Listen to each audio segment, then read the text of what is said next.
Genesis Otis,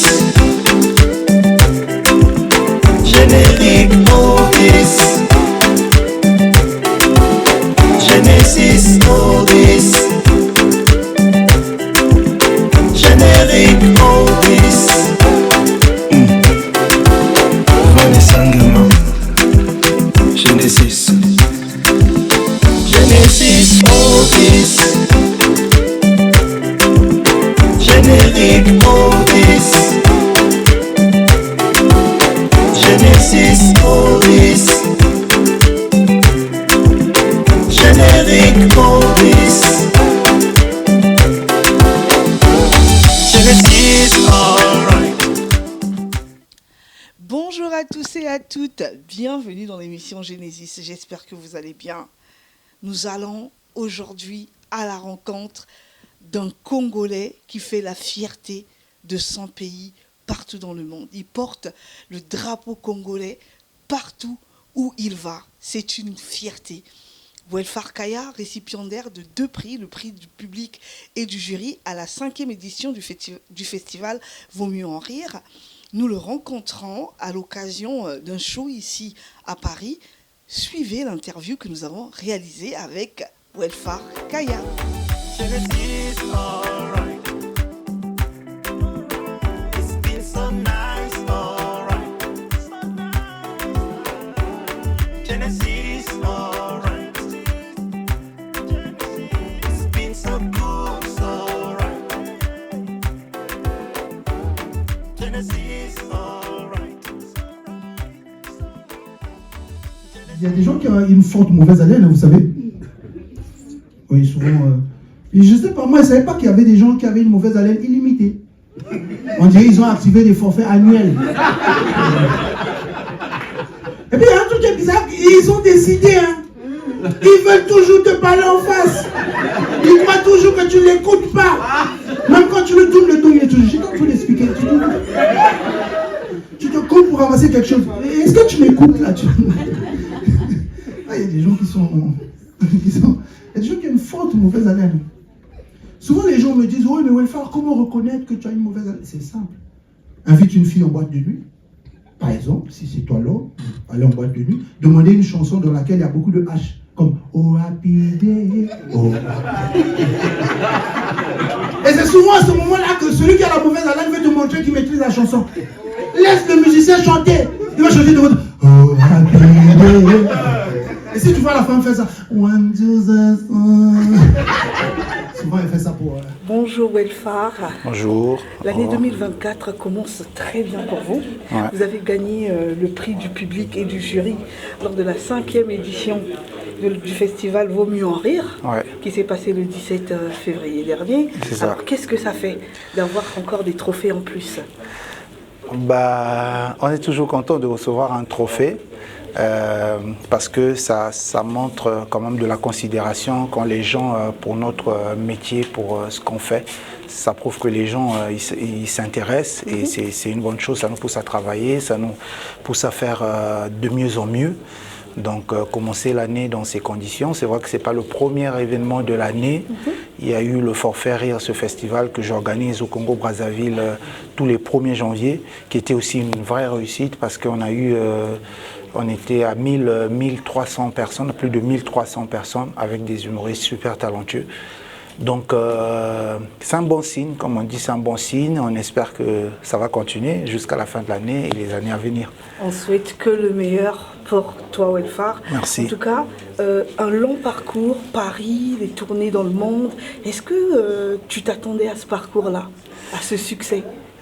Je ne m'attendais pas à ça, mais c'est ce que j'ai demandé. On dit que la nature ne te donne que ce que tu demandes. C'est vrai que c'était un rêve, un souhait. Quand on a commencé ce métier, où on avait, je veux dire, 99% des gens qui ne croyaient pas. Mais une fois qu'on sait ce qu'on cherche, on met toutes les chances de notre côté, on travaille assez pour arriver, ça se réalise tout seul. Donc je ne vais pas dire que je m'attendais réellement que ça devait se passer comme ça, mais c'est ce que j'ai demandé et je dis merci à Dieu pour que ça arrive aujourd'hui. Après, il y a d'autres choses qui doivent arriver aussi. d'autres choses qui doivent arriver. Cette comédie, tu l'as commencé en cachette ou papa et maman étaient au courant? Bon, je ne vais pas vraiment dire en cachette parce que je faisais un peu du théâtre scolaire que mon père m'a recommandé d'ailleurs parce que j'étais très timide, je ne parlais pas beaucoup, donc c'est quelqu'un qui lui a dit essaie de l'inscrire dans des activités où il va faire l'art oratoire. Donc c'est comme ça que j'ai commencé avec le théâtre et tout. Mais c'était quand même une décision difficile de donner à 100% à l'humour. D'en faire une carrière. Voilà, parce qu'à la base, je suis prof de lycée de formation. Donc, abandonner ça pour faire un métier qui a une réussite, je veux dire, entre guillemets, incertaine, surtout pour nous, les Africains, c'est quand même chaud. Hein. Les parents ont du mal à accepter ça. Mais aujourd'hui, ça va. Une fois qu'on a fait ses preuves, ça va, ils comprennent, ils acceptent. Ils acceptent et justement moi je reviens un peu sur ce poste d'enseignant. Quel est ce revirement, ce virage à 360 d'enseignant directement on devient comédien? Comment ça se fait? Est-ce que ça a été une décision radicale de laisser l'enseignement pour s'adonner à la comédie en sachant qu'il y a des risques que ça marche ou que ça ne marche pas? Décision radicale pour moi, oui, radicale pour moi. Mais je dis que ce sont deux métiers très proches. Parce que l'enseignant, on enseigne, on prépare les cours, on fait des recherches et on est devant un public qui n'est que les élèves. Ils sont là, voilà, ils nous écoutent et tout. Et parfois, en tant qu'enseignant, on balance des blagues, ça fait rire, c'est intéressant. Donc, ça, voilà, c'est pour ça que je dis que c'est pratiquement la même chose. Mais c'était quand même difficile, même pour moi aussi, de me dire, bon, ok, là, c'est un conseil d'une amie qui m'a dit, bon, écoute, je sais que tu fais un travail que, voilà, tu as fait à l'école et tout, mais au fond, je sens que tu n'aimes pas. Pourquoi? Parce que j'étais très frustré quand j'enseignais. Je n'étais pas un mauvais enseignant, hein. Au contraire, j'avais du succès envers les élèves et tout. Quand j'arrivais, on criait mon nom et tout. Mais perso, je n'étais pas content. Parce que préparer les cours, d'abord, ça épuise. Je voulais faire un travail, ne pas dépendre de quelqu'un. C'est-à-dire ne pas arriver quelque part, un directeur des études va me blâmer ou un proviseur va me dire tu n'as pas fait ci. Je voulais être mon propre patron. Donc il fallait que je fasse un travail qui m'intéresse, donner du plaisir aux gens, que les gens me reconnaissent dans la rue. Ils sont contents en se rappelant de mes blagues, au lieu que ce soit des gens qui me reconnaissent, mais qui me donnent un nom parce que je suis enseignant. Aujourd'hui, les enseignants, on leur donne des noms. Hein. Ah bon? Monsieur un tel.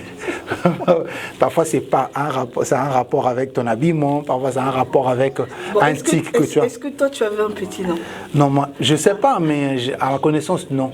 Je sais qu'on m'appelait Yawel Far, parce que je ne voulais pas qu'on m'appelle... Yawel Far, c'est bien quand même. Ouais, je ne voulais pas qu'on m'appelle monsieur et tout. Je voulais avoir cette proximité avec les élèves. Mais je ne sais pas si j'avais un petit nom et puis voilà. Tu ne sais pas, ok. Et dis-moi alors, Yawel Far, quelle est la clé du succès, selon toi? Alors, moi je dis à trois choses. Trois choses. Il y a... Pour réussir, d'abord, il faut faire ce qu'on aime.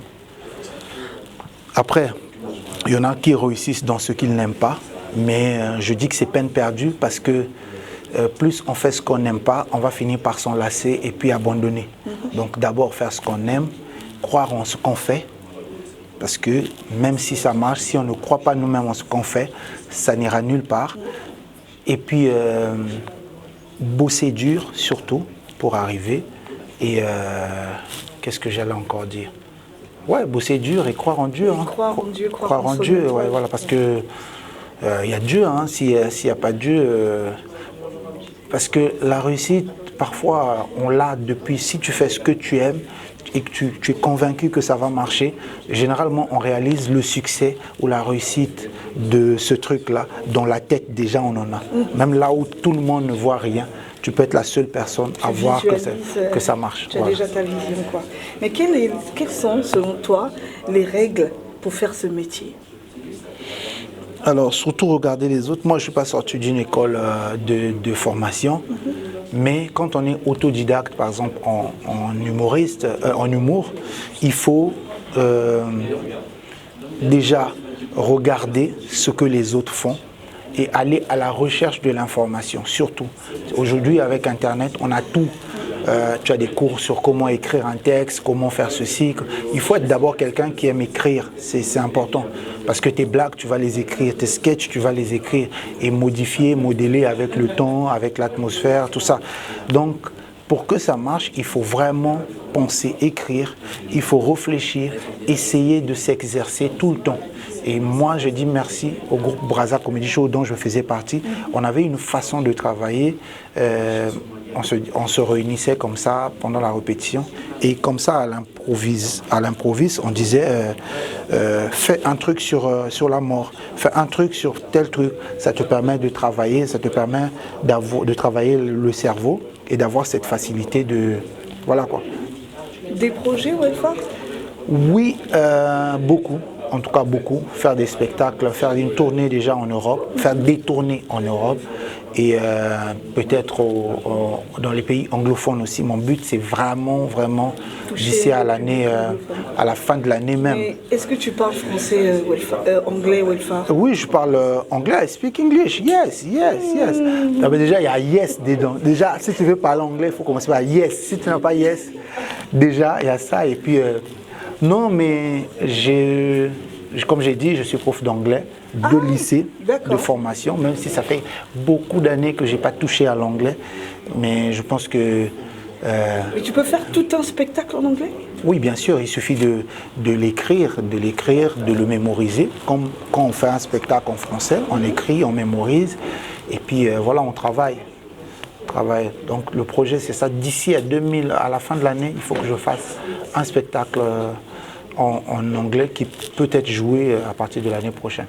Et est-ce que tu penses des collaborations dans les films? J'arrive à la fin. Oui, bien sûr, forcément. Quand on fait notre métier, on regarde la majorité des humoristes qu'on connaît. C'est des gens qui ont percé dans le cinéma, qui ont réussi dans le cinéma, donc voilà. Si ça arrive, je serai très content. Mais je souhaite aussi que ça arrive, en tout cas. Que ça arrive. Ouais. En mot de la fin, pour le public qui va te suivre depuis le Congo et puis partout. En tout cas, je dis toujours à toutes les personnes, déjà, d'abord aux Congolais, créez vos propres stars. Créez vos propres stars, c'est-à-dire apprenez à soutenir vos artistes, à les encourager. Et pour ceux qui veulent faire ce métier, de ne pas désespérer, de se lancer. C'est comme quand on se lance dans l'eau et parfois on ne sait pas nager, même si c'est la piscine, on apprend. Se noyer, hein. Non, quand je parle de la piscine, commencer par la piscine, c'est de l'eau. Même si ce n'est pas profond, c'est là qu'on apprend à nager. Donc voilà, faites-nous confiance et n'hésitez pas à suivre nos réseaux sociaux, voilà, pour avoir plus d'informations. Merci Welfare. Merci à toi, on est ensemble à la brochette. Le nom du héros du film aux États-Unis, Jack Bauer. Rambo. Enfin, même si c'est toi l'assassin dans le film, le méchant dans le film, quand on te dit Jack arrive, tu as peur. Le héros du film en France, Jean-Didier Vincent. Vincent, il va délivrer quelqu'un, il est sur un vélo. Il passe toujours devant un champ de maïs. La musique aux États-Unis, la musique. Tu as envie de suivre le film. Nous, quand on suivait le cinéma en Afrique, on était contents. Parfois, vous n'avez pas de télé. Tu es juste en train de guetter à travers un petit trou. Mais le son seulement te donne. Toi-même, tu écoutes. Oh, et puis, on essayait ça dans le quartier. C'était bien. La musique en France. On a cherché Philomène ce matin dans tous les bouts. On a sonné la sirène, on a battu le tambour. Et on a la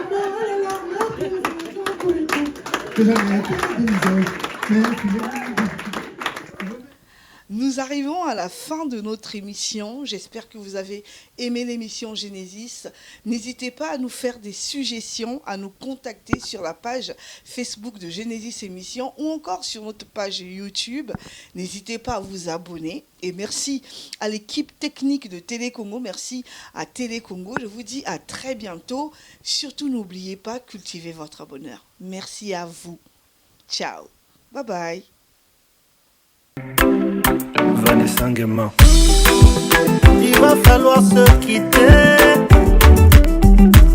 Merci à vous d'être restés. Genesis déjà terminé.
Eric Mo.